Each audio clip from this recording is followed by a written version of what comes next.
یہ آیت بھی ہو گئی۔ اس کے بعد آپ شروع سے قرآن مجید کو دیکھیں، شروع سے، بالکل شروع سے۔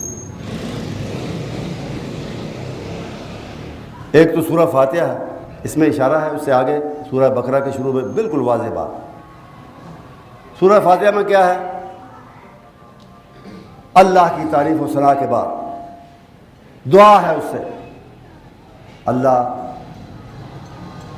تو رب العالمین ہے، تو رحمان ہے، رحیم ہے، بدلے کے قیامت کے دن کا مالک ہے، تیرے ہاتھ میں ہی جزا سزا ہے بندوں کی، تیری ہی ہم عبادت کرتے ہیں، تجھ سے مدد چاہتے ہیں۔ اور آگے دعا ہے اہدنا الصراط المستقیم، ہمیں سیدھے راستے کی رہنمائی کر دے، سیدھے راستے پر چلا اور رکھ۔ بعض بیوقوف کہتے ہیں نا جی یہ ساری عمر منگتے ہی رہتے رہے، سیدھا رستہ اور ملے ہی نہیں آج تک۔ یہ بات نہیں، ہدایت دو چیزوں کا نام ہے، رستہ سوجھ جانا، صحیح رستہ معلوم ہونا، اور دوسرا صحیح راستے پر چلنا اور چلتے رہنا، دونوں باتیں، کہ ہمیں صحیح راستے کی پہچان بھی ملے، اس پر چلنا بھی ہمیں نصیب ہو۔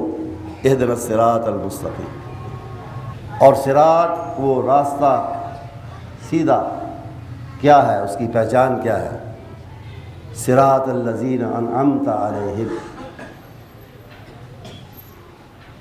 ان لوگوں کا راستہ جن پر تیرا انعام ہوا، جن پر تو راضی ہوا، ماضی کا سین،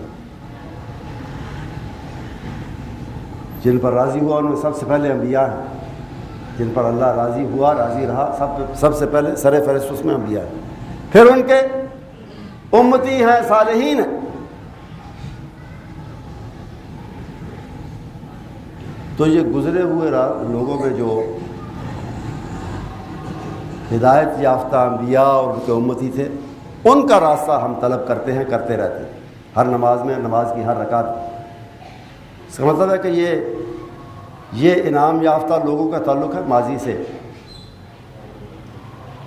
حال یا مستقبل سے نہیں ہے، لیکن یہ تھوڑا باریک ہے نقطہ، اس سے آگے بات عام آدمی بھی سمجھ سکتا ہے۔ اس سے اگلا ہی صفحہ قرآن پاک آپ دیکھیں، سورہ فاتحہ کے بعد سورہ بقرہ کی ابتدائی آیات ہیں کہ یہ کتاب ھدی للمتقین ہے، متقین کے لیے ہدایت ہے۔ اور وہ کون ہے؟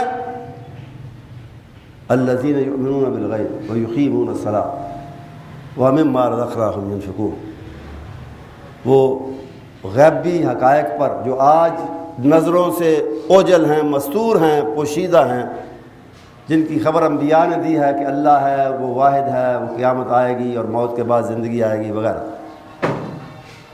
ان حقائق کا ادراک کرتے ہیں، ان پر یقین کرتے ہیں، صلاۃ نماز قائم کرتے ہیں، اور اللہ کے دیے ہوئے میں سے اس کی راہ میں خرچ کرتے ہیں۔ آگے پڑھیں، آگے دیکھیں، والذین یؤمنون بما انزل الیک وما انزل من قبلک، یہ وہ ہیں جو ایمان رکھنے والے ہیں اس پر اے نبی صلی اللہ علیہ وسلم جو آپ سے پہلے اتارا گیا، جو آپ پر اتارا گیا اور جو آپ سے پہلے اتارا گیا، جو آپ پر اتارا گیا قرآن، اور جو اس سے پہلے اتارا، باقی انبیاء کو ملنے والی کتابیں، باقی رسولوں کو ملنے والی کتابیں، من قبلک جو پہلے ملی، من بعدک کا کوئی ذکر نہیں ہے کہ ایمان والے یا متقین یا ہدایت والے وہ بھی ہوں گے جو آپ کے بعد اتارے ہوئے پر، آپ کے بعد کسی رسول اور نبی پر اتارے ہوئے حقائق پر بھی ایمان لائیں گے اور ایمان رکھیں گے، وہ بھی متقین میں، مومنین میں شامل ہوں گے۔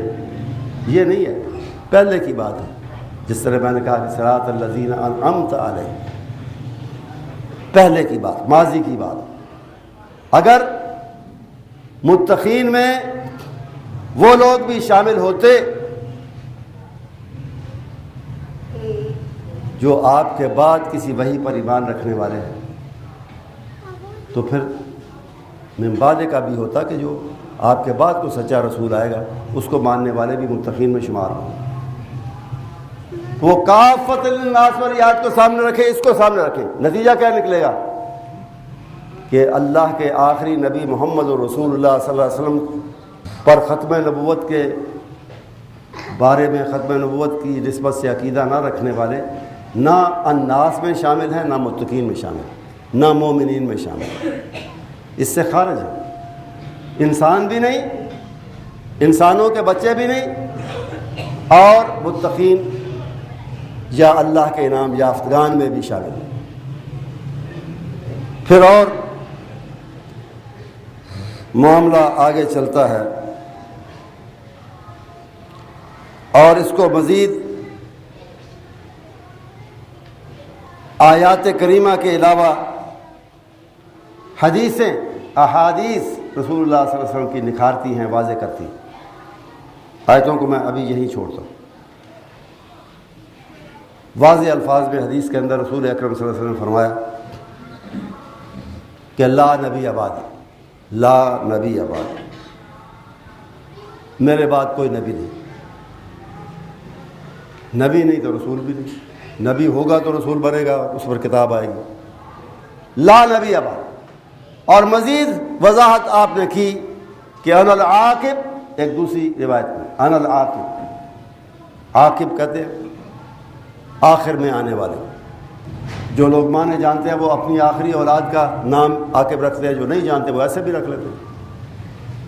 عاقب کا مطلب کیا ہے؟ بعد میں آنے والا، سب سے آخر میں آنے والا۔ انا العاقب، آپ نے فرمایا میں عاقب ہوں، اور اس کی وضاحت کی۔ حالانکہ عربی کا عام لفظ تھا، سمجھنے والے سمجھتے تھے، لیکن آپ نے وضاحت میں کمی نہیں چھوڑی۔ فرمایا والعاقب الذی لا نبی بعد، عاقب سے میری مراد یہ ہے کہ میرے بعد کوئی نبی نہیں ہے، میں آخری نبی۔ اس سے واضح الفاظ ممکن نہیں۔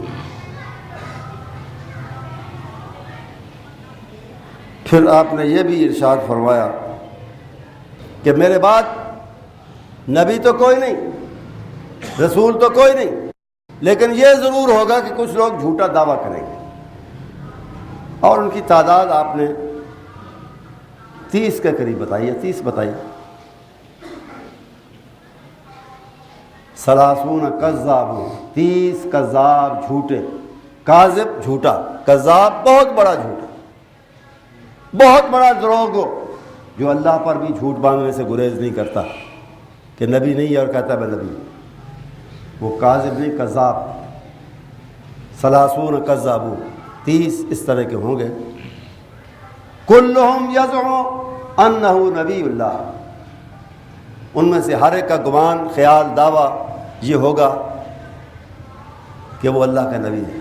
اور پھر یہاں آپ نے فرمایا کہ حالانکہ حقیقت یہ ہے کہ میں آخری نبی ہوں، میرے بعد تو نبی کوئی نہیں، وہ کیسے ہوگا، کیسے نبی بنے گے اور کیسے اس کا دعویٰ کریں گے۔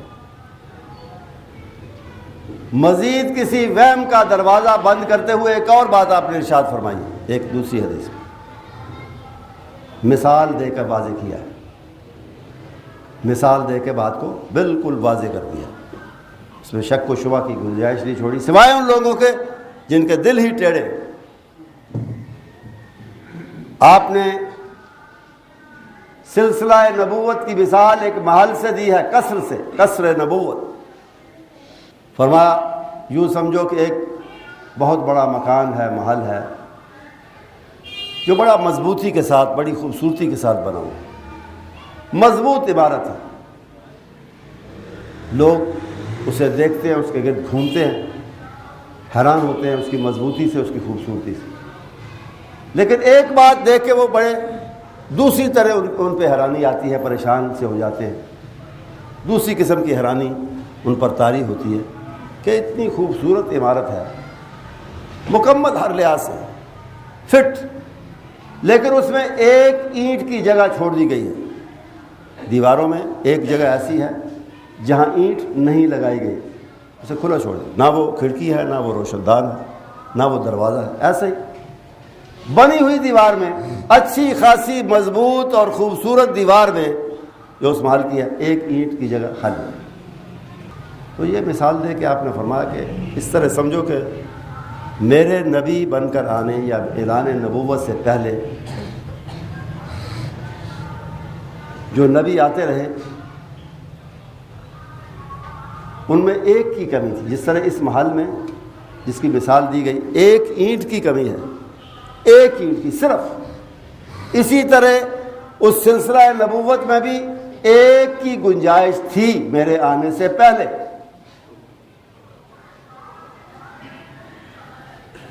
تو وہ اینٹ جب لگ گئی تو سلسلہ اس عمارت کا مکمل ہو گیا. تو آپ نے فرمایا انا اللبنہ، وہ اینٹ، آخری پتھر میں ہوں، میرے ساتھ اللہ نے اس قصر نبوت کے محل کو بند کیا ہے، مکمل کیا ہے. اب اس میں کوئی رکھنا نہیں ہے، اب اس میں کوئی گنجائش نہیں ہے کوئی اور اینٹ لگنے کی، کوئی اور پتھر لگانے کی اس میں گنجائش نہیں. انا اللبنہ، وہ آخری اینٹ میں ہوں. اس سے واضح بات بھی اور کیا ہوگی. اب اس محل میں اس کو توڑے بغیر کوئی داخل نہیں ہو سکتا. دیوار کو توڑے پھر ہی داخل ہو سکتا ہے، ورنہ کوئی گنجائش نہیں ہے کسی کے لیے. چار دیواری مکمل ہے. مگر ہماری بدقسمتی کہ انگریز حکومت کی سرپرستی میں ہندوستان کے اندر قصر نبوت میں نقب لگائی گئی. نقب کیا ہوتی ہے؟ نقب یہی ہوتی ہے دیوار توڑنا، توڑ کے چوری چکاری کی نیت سے غرض سے اندر داخل ہونا، توڑ کے کوئی سوراخ کر کے. نقب اصل میں سوراخ کو کہتے ہیں. اب سوراخ لگائے بغیر، توڑے بغیر اس کے اندر کوئی جا نہیں سکتا تھا. تو انگریز نے حوصلہ افزائی کی یا ایجنٹ بنایا غلام احمد کو، اور اس نے یہ ناپاک جسارت کی. اور یہ بات وہ خود بھی کہتے ہیں. جب انگریز سے کوئی معاملہ طے کرنا تھا حکومت سے، تو اس نے کہا کہ میں آپ ہی کا لگایا ہوا پودا ہوں، خود کاشتہ پودا. یہ الفاظ اس نے استعمال کیے اپنے بارے میں کہ آپ ہی کا لگایا ہوا پودا ہوں میں، اس لیے مجھ پر مہربانی فرمائیں. وہ جاگیر کا مسئلہ تھا کہ کسی بڑے کی کوئی جاگیر تھی چھوٹی موٹی، اس کو بحال کرانا تھا. میں تمہارا ہی لگایا ہوا پودا ہوں، مجھ پہ مہربانی کرو. یہ اس نے انگریز حکومت سے مطالبہ کیا. انگریز کا لگایا ہوا یہ پودا خود کاشتہ اسی کی سرپرستی میں بڑھتا رہا، اور اس کے محدود سائے کچھ نہ کچھ اب تک پاکستان میں یا دنیا کے بعض ملکوں میں موجود ہیں.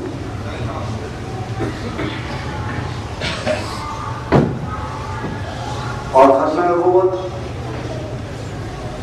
یہ عقیدے کہ یہ نقب لگانے والے چور اور ڈاکو یہ کسی بھی لحاظ سے مسلمان نہیں ہے، نہ کہلانے کے مستحق ہیں کہ مسلمان خود کو کہا. مگر یہ بات بھی ذہن میں رہنی چاہیے کہ علماء ہند نے اور علماء اسلام نے ان کو غیر مسلم بعد میں کہا اور قرار دیا. لوگوں کی اطلاع کے لیے لوگ گمراہ نہ ہونے کا یہ غیر مسلم کافر ہے. انہوں نے اسلام کا ایک بنیادی عقیدہ چھوڑا ہے اور لوگوں سے چھڑوانا چاہتے ہیں، یہ کافر ہے. مگر انہوں نے اس سے پہلے سچے مسلمانوں کو کافر کہا، پہل انہوں نے کی. اور یہ جو 1974 میں ربوہ میں انہوں نے ایک اسٹوڈنٹس کی، طلباء کی ٹرین روکی تھی اور اس پہ حملہ کیا تھا، کیونکہ وہ ربوہ سے گزرتے ہوئے کو ختم نبوت کے نعرے لگائے یا انہوں نے کچھ اظہار کیا. اور اس کے بعد تحریک چلی اور پھر انہیں قانونی اور آئینی طور پہ کافر قرار دیا گیا، غیر مسلم کہا گیا. اس سے پہلے علماء ہی کہتے تھے، قانون تو نہیں کہتا. لیکن علماء کے کہنے سے پہلے ہی، اس سے بھی پہلے وہ خود کہتے تھے کہ مسلمان اور مومن اسلام والے، ایمان والے اگر ہیں تو ہم ہیں، باقی سب غیر مومن ہیں، غیر مسلم ہیں، اور یہ لکھی پڑی بات ہے ان کی، زبانی بات نہیں ہے۔